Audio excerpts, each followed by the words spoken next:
Queridos hermanos todos, el domingo pasado veíamos a nuestro Señor Jesucristo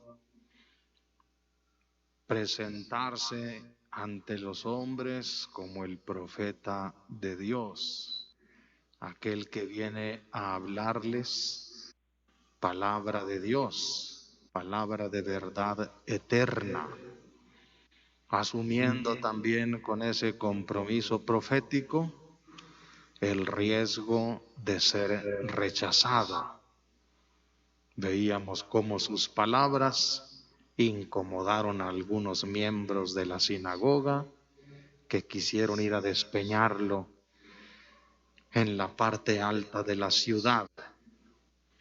Hoy el Señor, en continuidad perfecta con ese mensaje del domingo cuarto, en este domingo quinto, nos llama ahora a nosotros a que seamos sus profetas, a que vivamos esa cualidad que el Espíritu Santo infundió en nuestra alma cristiana cuando nos bautizaron y nos hicieron otro Cristo para el mundo, sacerdote, profeta y rey. De manera pues que el nuestro es un camino que Dios nos llama a recorrer. La vida humana no es un mero acontecer ciego dejado a la casualidad. La vida humana es proyecto que Dios lleva a término con su gracia.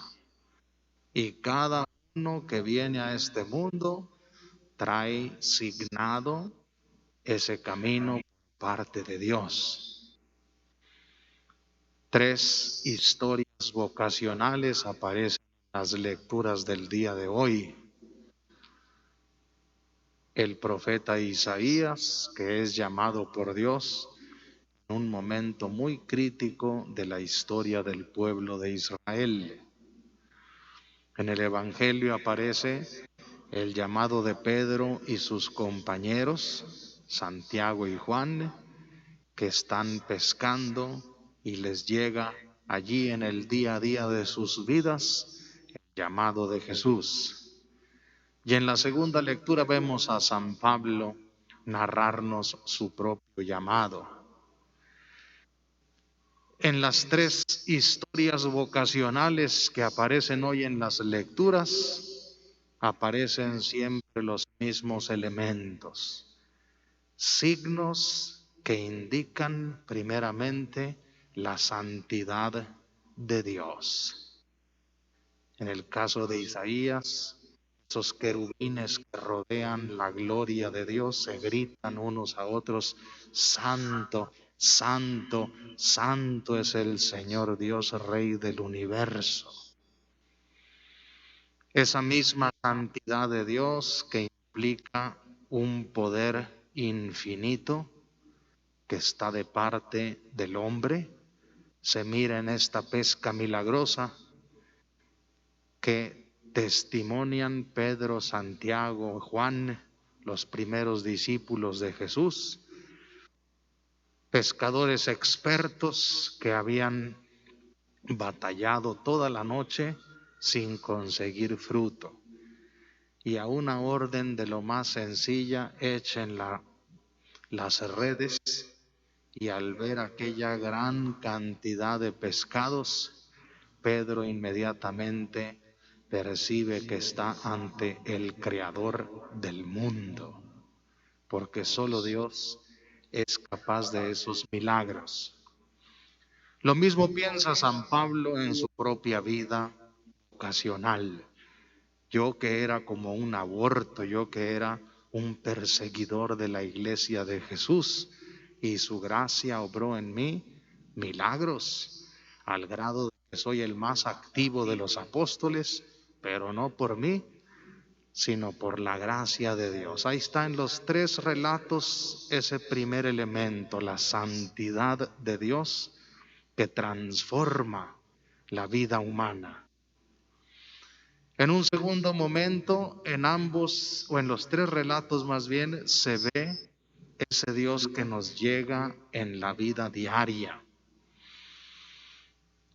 ese santo innombrable para los judíos del Antiguo Testamento, se acerca a nuestra vida diaria, a nuestra historia. Y allí donde estamos ocupados en esto o en aquello, nos llama para ser sus servidores, para ser sus profetas, sus mensajeros. Y siempre interviene cuando lo que hay es una gran necesidad, como en tiempos de Isaías, como en tiempos de los primeros apóstoles, Pedro, Santiago y Juan, o como en los tiempos de San Pablo. Lo que importa aquí destacar para nuestro provecho espiritual es eso que el Señor quiere lograr de nosotros. Quiere implicarnos a nosotros, involucrarnos en su plan de rescate de este mundo.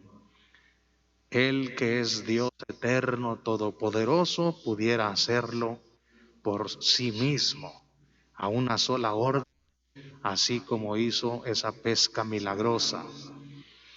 Pero principalmente quiere que su criatura más excelsa, el ser humano, hombre y mujer, colaboren con él en esta importantísima labor de ser pescadores de hombres.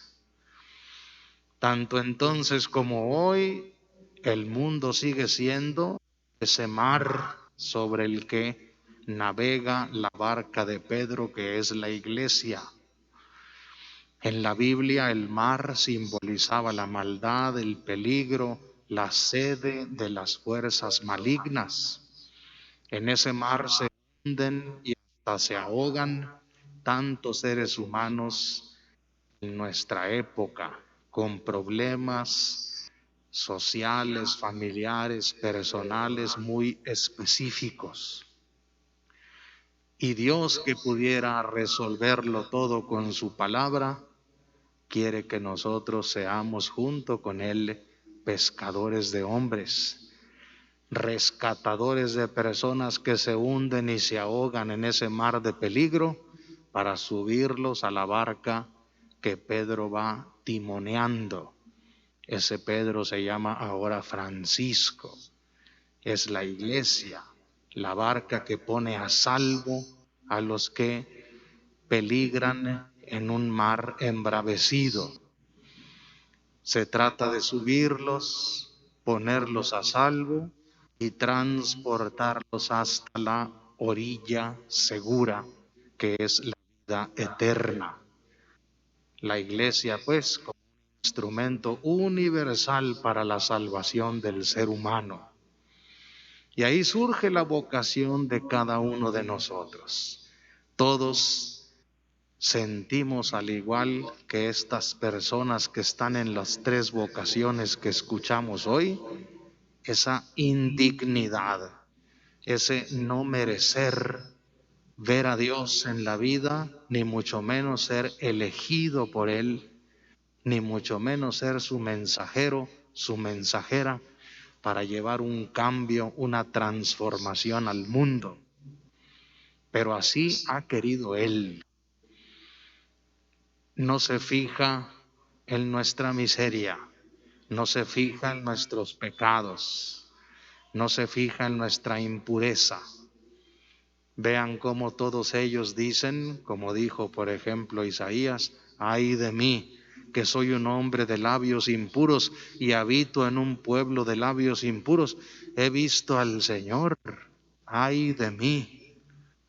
Pedro, que ve este milagro de los pescados y dice: apártate de mí, Señor, que soy un hombre pecador, y cae a los pies de Jesús, adorándolo y sintiéndose indigno.